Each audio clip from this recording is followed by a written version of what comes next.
Voilà, je suis ravi de vous retrouver, ravi de retrouver donc Julien Drey, vice-président de la région Île-de-France, fondateur de SOS Racisme, longtemps donc député.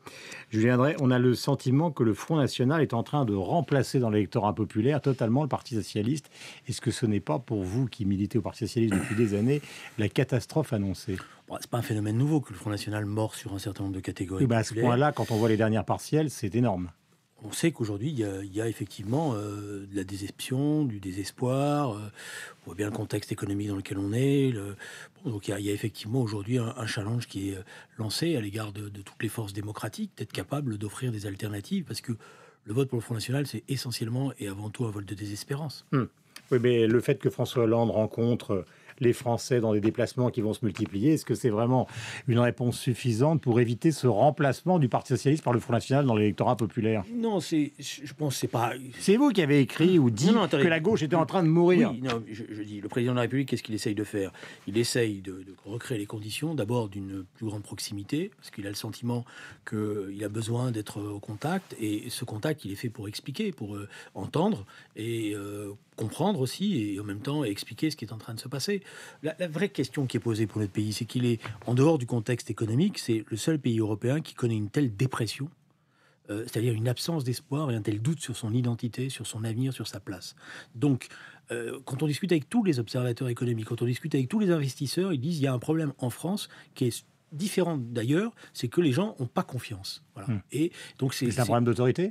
C'est un problème de leadership? Ça remonte à longtemps. Je pense que c'est un problème de leadership parce que la France... donc le problème, c'est François Hollande. Aujourd'hui, même si vous dites que ça remonte à longtemps... Non, mais d'accord, mais... C'est un problème de leadership. Il y a un problème qu'on est arrivé dans une situation qui n'était pas bonne.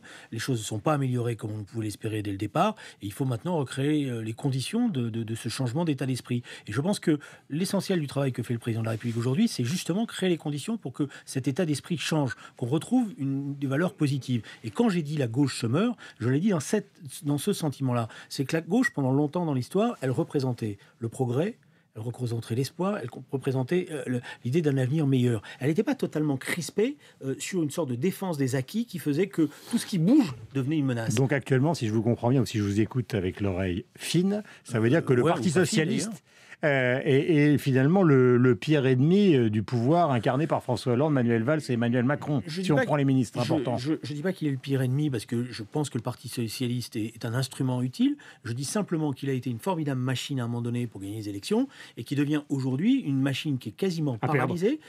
Oui, je l'ai dit, qui est une formidable machine à perdre les élections parce qu'elle est paralysée par ses débats internes. Ça veut pas dire qu'il ne faut pas des débats internes, mais le débat interne, c'est pas la critique systématique. Ou alors, plus exactement, c'est quand on critique, il faut proposer, il faut ouvrir des perspectives, il faut essayer d'améliorer les choses. Il ne suffit pas simplement d'avoir un réflexe qui consiste à dire tout est libéral, donc tout est mauvais. Il y a des raisons, ils ont motivé leur raison de départ, par exemple Montebourg, Philippe Petit... ou d'autres, ou Martine Aubry à l'égard de Manuel Valls, ils disent qu'ils ne sont pas d'accord sur la ligne politique, qu'il n'y a pas de résultat. D'accord, mais... y a pas... Que cherche Martine Aubry, par exemple? Écoutez, j'en sais rien. Moi, je respecte ses positions. Il faut avoir un débat, par exemple. C'est en ce sens-là qu'il y a besoin de moderniser la pensée. Elle dit l'ouverture des dimanches, c'est une régression sociale. Moi, je respecte ce qu'elle dit. Mais je suis en total désaccord.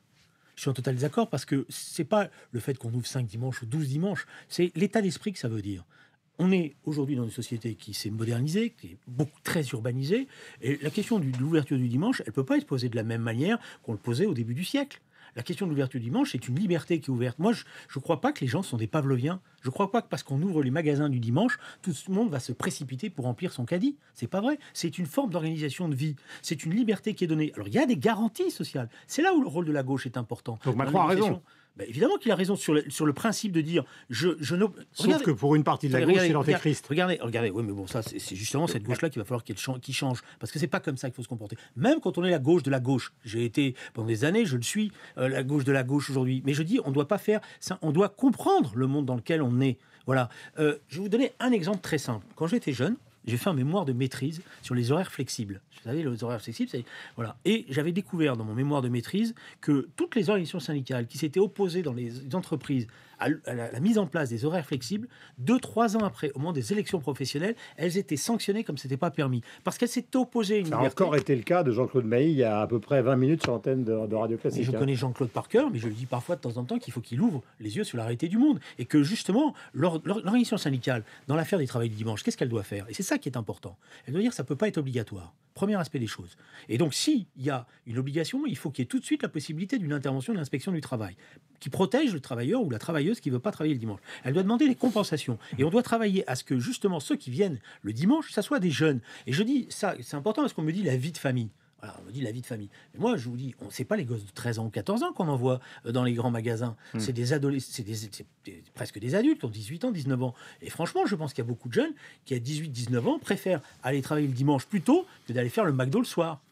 Voilà. Et ils se disent, je vais faire mon dimanche, et finalement, ils se libèrent un peu aussi de la tutelle familiale. Bon, on n'est pas obligé tous les dimanches midi de manger avec son papa et sa maman, même si c'est respectable. Voilà. Donc, vous voyez, c'est une évolution de société. Et donc, la question, c'est ça où la gauche, elle doit jouer son rôle. Elle doit dégager des perspectives. Vous savez très bien qu'il y a une partie de la gauche qui ne veut pas voir cette réalité qui est née de la mondialisation, en considérant que les acquis sociaux sont là et qu'au fond, pas vous, hein, mais c'est une bande de social traite qui est en train d'enterrer la gauche et de faire le lit du libéralisme. Alors, on peut continuer comme ça. Mais ça veut dire que la gauche, c'est ce que j'ai dit dans mon interview, j'ai dit, ça veut dire que la gauche, elle ne va plus être acteur, elle va être spectateur. Elle va être réduite mais il y a peut-être qui le souhaite. Ah ben peut-être, mais oui, ben alors c'est un changement d'état d'esprit. C'est-à-dire que ça veut dire qu'on n'est plus là pour exercer le pouvoir, mais alors à ce moment-là, on se fait plaisir.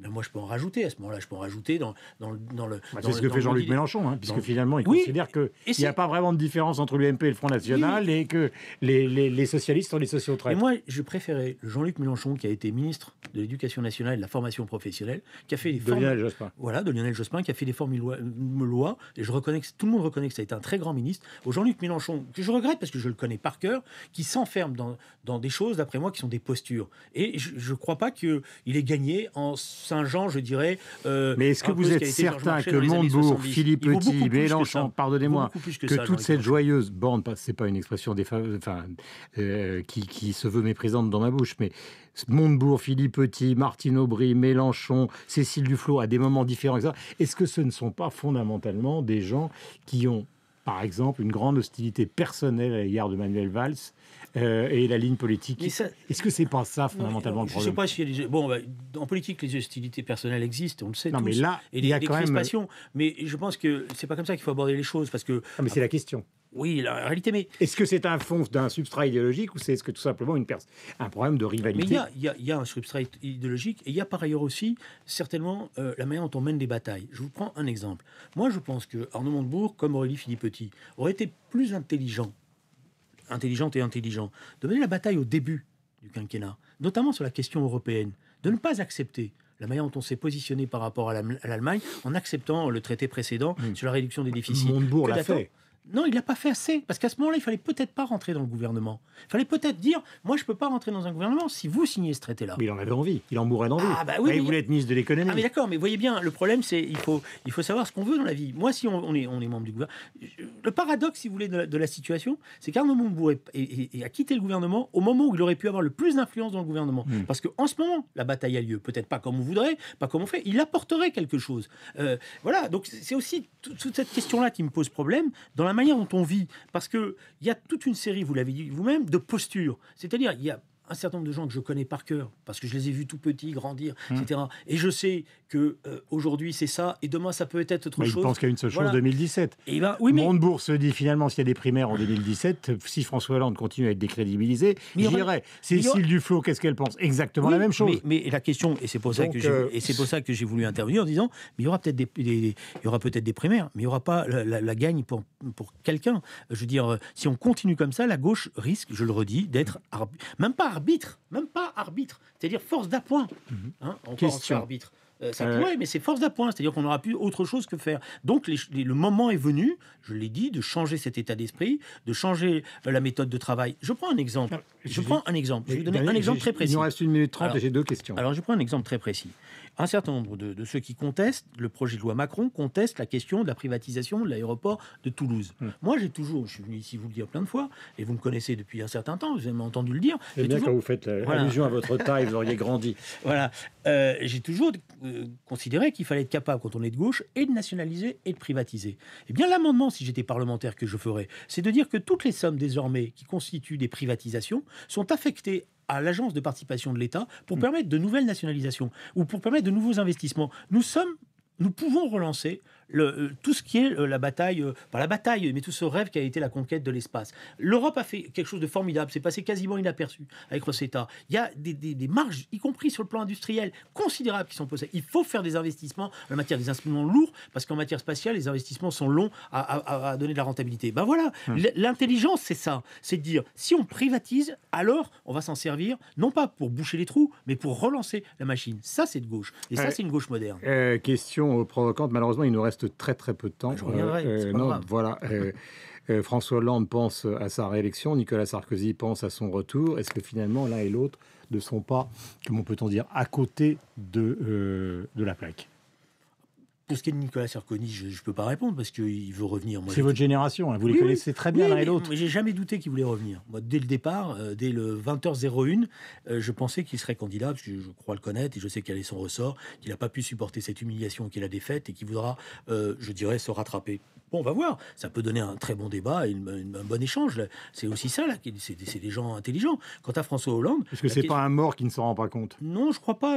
Moi, je ne considère pas qu'il est mort. Je considère que c'est un adversaire redoutable et qu'il ne faut pas le sous-estimer. Et qu'on va voir quand il va prendre la direction de l'UMP qu'il est ça, vous parlez de Nicolas Sarkozy, moi je parle de François. Alors, François Hollande, non, vous savez, moi je connais aussi François depuis très longtemps, François Hollande plus exactement, et j'ai le sentiment qu'il est beaucoup plus à l'aise aujourd'hui qu'il ne l'était au début, et que ce qu'on appelait ce personnage un peu atypique va trouver toute sa force dans les mois à venir. Maintenant, il faut aussi que les uns et les autres, on lui dise en face les choses quand ça ne va pas, et qu'on lui demande de corriger ou qu'on lui apporte des propositions. Voilà la question qui est posée.